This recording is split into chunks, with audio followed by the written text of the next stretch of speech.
বাংলাদেশ থেকে সমুদ্রপথে হজযাত্রী পাঠানোর প্রস্তাবে সম্মতি দিয়েছে সৌদি আরব। রোববার সৌদি আরবের জেদ্দায় এক বৈঠকে এ সম্মতি দেয় সৌদি আরব।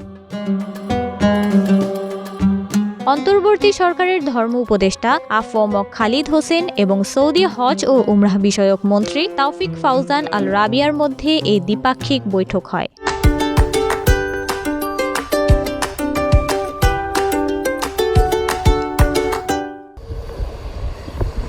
সমুদ্রপথে হজযাত্রী পাঠানো নিয়ে ধর্ম উপদেষ্টার প্রস্তাবে সৌদি হজ ও উমরাহ বিষয়ক মন্ত্রী জানান, সমুদ্রপথে বাংলাদেশ থেকে হজযাত্রী পাঠানোর ব্যাপারে সৌদি সরকারের কোনো আপত্তি নেই, তবে বন্দর কর্তৃপক্ষের সঙ্গে আলোচনার প্রয়োজন রয়েছে। এ বিষয়ে বাংলাদেশ সরকারকেও জাহাজ কোম্পানিগুলোর সঙ্গে আলোচনা করে চূড়ান্ত সিদ্ধান্ত নিতে হবে বলে জানান তিনি।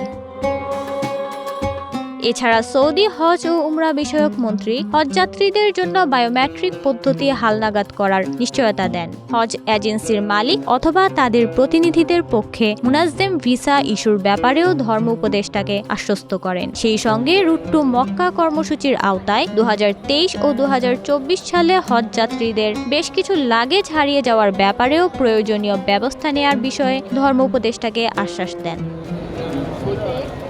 এবছর সৌদি হজ ও উমরাহ মন্ত্রণালয়ের থেকে প্রতি এজেন্সিকে অন্তত 2000 হাজি পাঠানোর কোটা নির্ধারণ করে দেয়া হয়। এ ব্যাপারে ধর্ম উপদেষ্টা 2024 সালের মতো এজেন্সি প্রতি 250 জনের কোটা পুনর্নির্ধারণের অনুরোধ জানালে সৌদি মন্ত্রী সেটিও বিবেচনার আশ্বাস দেন। দ্বিপাক্ষিক বৈঠকে সৌদি হজ ও উমরাহ মন্ত্রীকে বিভিন্ন তথ্য দিয়ে সহায়তা করেন সে দেশের হজ মন্ত্রণালয়ের আন্তর্জাতিক সহযোগিতা বিষয়ক ডেপুটি মিনিস্টার হাসান আল মানাখেরা এবং হজ ও উমরাহ মন্ত্রণালয়ের মহাপরিচালক বদর আল সেলামি। বৈঠকে অন্যদের মধ্যে উপস্থিত ছিলেন ধর্মসচিব হামিদ জমাদ্দার, হজ অনুবিভাগের অতিরিক্ত সচিব মোহাম্মদ মতিউল ইসলাম, রিয়াদে বাংলাদেশ দূতাবাসের chargé d'affaires brigadier Rakibullah, জেদ্দায় বাংলাদেশ কনসিউলেটের কনসাল জেনারেল মিয়া মুহাম্মদ মইনুল কবির, জেদ্দা হজ মিশনের কাউন্সিলর জহিরুল ইসলাম, হজ কনসাল মোহাম্মদ আসলাম উদ্দিন সহ আরও অনেকে।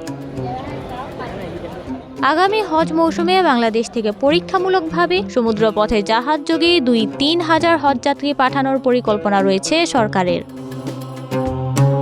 নওরিন নাওয়ার, প্রবাস খবর।